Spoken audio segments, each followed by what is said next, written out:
सब जगह जाएंगे, डोरे धागे करवाएंगे, पीर फकीरों के वहां जाएंगे, मुल्ले मौलवियों के वहां जाएंगे, सब जगह जाएंगे, आराम से ले लेंगे, प्रसादी भी खा लेंगे, मान्यता भी कर लेंगे। शिरडी के साईं बाबा को बहुत लोग मानते हो, जिनके इतिहास को 100 साल अभी पूरे हुए ईस्वी सन 2018 में। ईस्वी सन 1918 में इन्होंने शिरडी में समाधि ली थी, ऐसा कहा जाता है। 100 साल इनकी समाधि को पूरे हुए। कई लोग इनको भगवान मानते हैं, कई लोग इनको चमत्कारिक देव मानते हैं, कई लोग इनको महापुरुष मानते हैं, वहां जाते हैं और मत्था टेकते हैं। जरा सुनिए ये कौन थे। मेरा दावा है, हिंदू हो या जैन हो, जो इनको मानते हैं, उन 100 में से 99 लोगों को भी ये पता नहीं है कि ये कौन थे। 99 लोगों को भी ये पता नहीं है कि ये कौन थे, कौन है, इन्हें क्यों लाया गया, ये 99 को पता नहीं। बेवकूफी की पराकाष्ठा देखो, जब पता नहीं और मानते हैं, पता नहीं और स्वीकार करते हैं, पता नहीं और पूछते हैं। बहरुद्दीन पिंडारी नाम का एक व्यक्ति था, ये अफगान से यहां आया था, ये पिंडारी जाति का था। ये मैं तब की बात कर रहा हूं जब औरंगजेब का खात्मा हो चुका था और मुगल साम्राज्य समाप्ति की ओर आगे बढ़ रहा था। धीरे धीरे मराठाओं ने अपना वर्चस्व जमा लिया था और वे हिंदू साम्राज्य की स्थापना के लिए बहुत मजबूती के साथ में आगे बढ़ चले थे। भारत के अंदर, भारतवर्ष के अंदर, अखंड हिंदुस्तान में जोरदार हिंदुत्व साम्राज्य का, हिंदू साम्राज्य का विस्तार होने जा रहा था। ये मैं तब की बात करता हूं। ये पिंडारी लोग लुटेरे हुआ करते थे। ये पूरी अफगान की जाति लूटने फाटने के लिए यहां पर आई थी। मुगलों के काल के अंदर इसने अच्छी खासी मात्रा में जगह जगह लूटपाट की थी।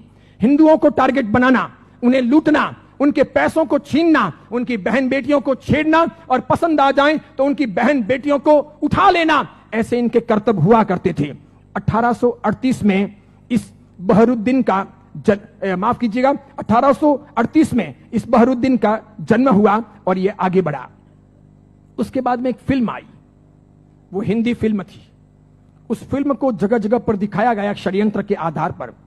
फिल्म में यह बताया गया, औरंगजेब के मरने के बाद पहली बार जब बोलने वाली फिल्में आई, पहली बार जब फिल्म आगे बढ़ी, वो ब्लैक एंड व्हाइट मूवी, जब फिल्मों का जमाना आया, तब यह बताया गया कि ये बहरुद्दीन पिंडारी तो बहुत अच्छा आदमी, बहुत अच्छा आदमी, और ये पिंडारी जाति के लोग तो देशभक्त हैं, देशद्रोही नहीं, ऐसा बताया गया। बावजूद इसके इस बहरुद्दीन ने जगह जगह डकैतियां करना, लूटना फाटना जारी रखा।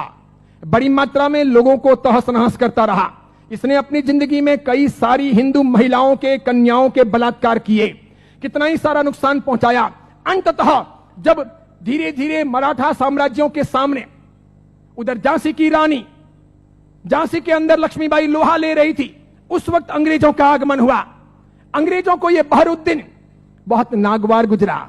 इन्होंने जैसे तैसे करके इस बहरुद्दीन को भगाने के लिए, पकड़ने के लिए खूब कोशिशें की।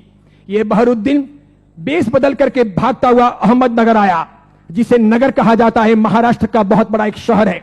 अहमदनगर आया और सुनिए, इतिहास ये कहता है कि यह बहरुद्दीन पिंडारी अहमदनगर के अंदर एक वेश्या के घर रहा। उस वेश्या को अपना बना करके उसने वहीं पर अपना आशियाना बना लिया वेश्या के साथ। आगे जाकर उसने शादी की या नहीं की, इसका कोई सबूत नहीं। वेश्या के साथ रहते रहते 2 संतानों का जन्म हुआ।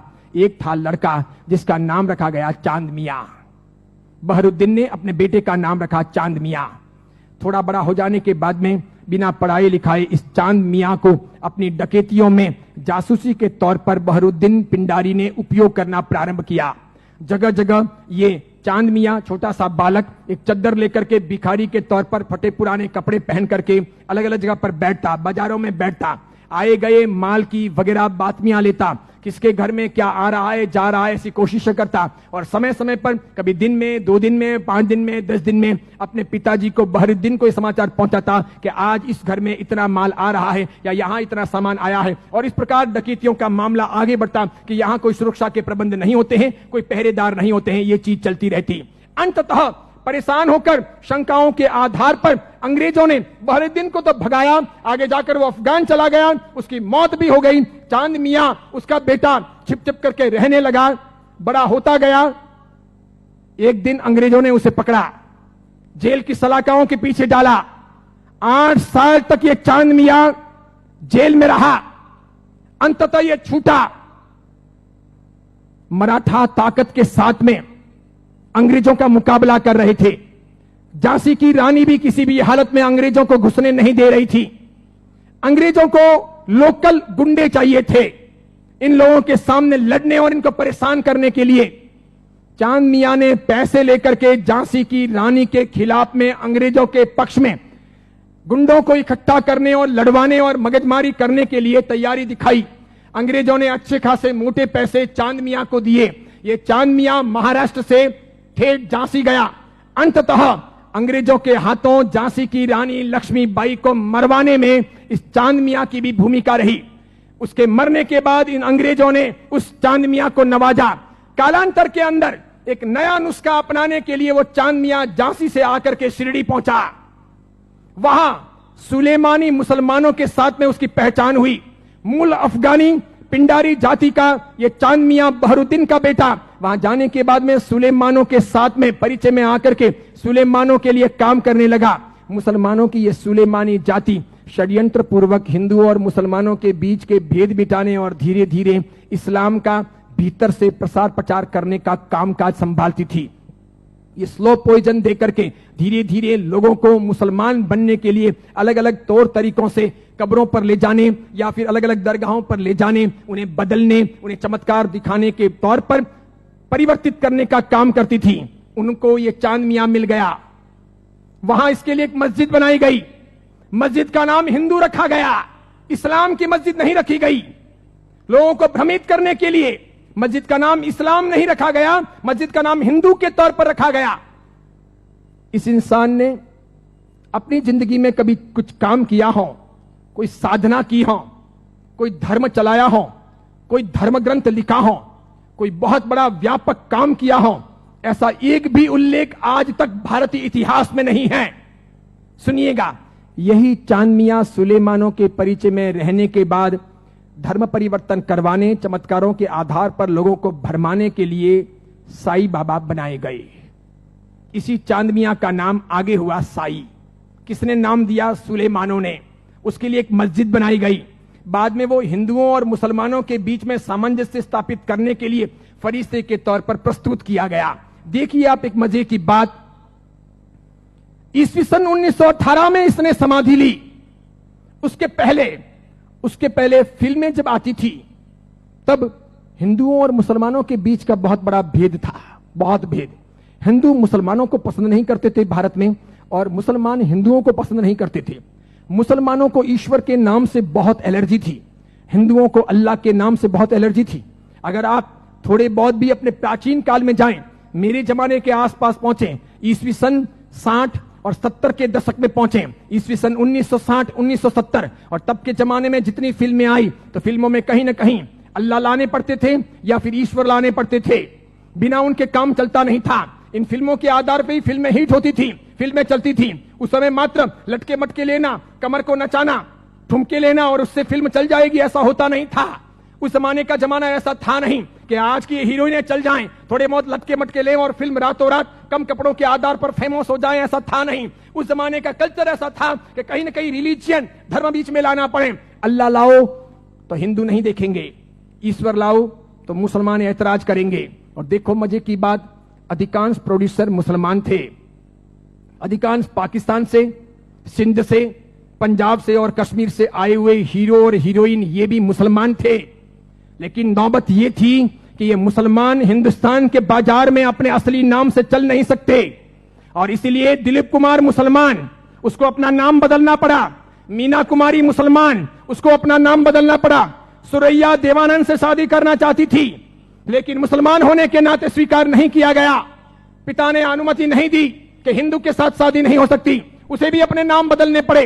15-20 से अधिक ऐसे हीरो हीरोइन हैं 1960, 1970 और 1980 के दशक के, 1960, 1970 और 1980 के दशक के जिन मुसलमानों को मार्केट में चलने के लिए, स्ट्रेटजी बनाने के लिए अपने नाम बदलने पड़े। वो मुसलमान थे, उनको हिंदू दिखावा करना पड़ा। इधर देखो, जावेद अख्तर हो, सलीम खान हो, नौशाद हो और महमूद खान हो, ये सभी ऐसे प्रोड्यूसर थे जो जन्म से मुसलमान थे, इरादे से मुसलमान थे, हैं भी, इसके सिवाय अन्य अन्य आए और इन लोगों को अपनी फिल्में चलानी थी। इन लोगों ने एक तौर तरीका चलाया कि मुसलमान होने के नाते हिंदुत्व का समर्थन कर नहीं सकते और हिंदू देवी देवताओं को अपने को भ्रष्ट बताना है, क्योंकि आप पुरानी फिल्में देखिए और आज की फिल्में देखिए, किसी भी अल्लाह को कभी गाली नहीं दी जाती, किसी मस्जिद के ऊपर सवाल नहीं किए जाते, कभी कुरान के बारे में कुछ बोला नहीं जाता, लेकिन हिंदू देवी देवताओं की फिल्मों में मजाक होगी। किसी भी हिंदू देवी देवता को मानने वाले पंडित पुजारी को भ्रष्टाचारी, नालायक, रैप करने वाला बताया जाएगा, लेकिन किसी पादरी को, किसी भी मौलवी को रैप करने वाला या भ्रष्ट काम करने वाला नहीं बताया जाएगा। ये सब योजनाएं थी, वो मुसलमान प्रोड्यूसरों ने आगे बढ़ाई। बढ़ाते बढ़ाते उन्होंने वहां बढ़ाई कि उन्होंने देखा कि किसको लाया जाए। तब उन लोगों को साईं बाबा को लाना ठीक लगा कि ये है तो मुसलमान, लेकिन हिंदुओं के बीच में खप जाएगा, है मुसलमान, हिंदुओं के बीच में बिक भी जाएगा, है मुसलमान, हिंदू मुस्लिम के बीच में अपना रास्ता अच्छा सा तय करवा देगा। तो पहली आई 1977 में फिल्म अमर अकबर एंथोनी। ऋषि कपूर ने उसमें इस साईं बाबा के नाम पर एक लाजवाब गीत गाया, हाथों हाथ वो बिका। फिल्म बहुत चली, देखो आप, फिल्म हिट हुई, बाबा भी हिट हो गए।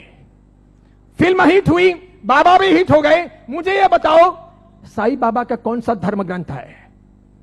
उन्होंने अपनी जिंदगी में, ये चांद मियां ने जो 8 साल तक जेल रहे, पिताजी के लिए जासूसी का काम किया, अंग्रेजों के हाथों बिके, झांसी की रानी लक्ष्मीबाई को मरवाने में जिसकी भूमिका रही, मराठाओं को बदनाम करने के लिए उसने बहुत काम किया, मराठाओं के स्वाभिमान को तोड़ने के लिए उसने बहुत काम किए, बहुत काम किए, क्योंकि मराठा एकदम पक्के कट्टर हिंदुत्ववादी, उन्हें यह मंजूर नहीं था, तो उनके स्वाभिमान को ठेस पहुंचाने के लिए उसने बहुत काम किए।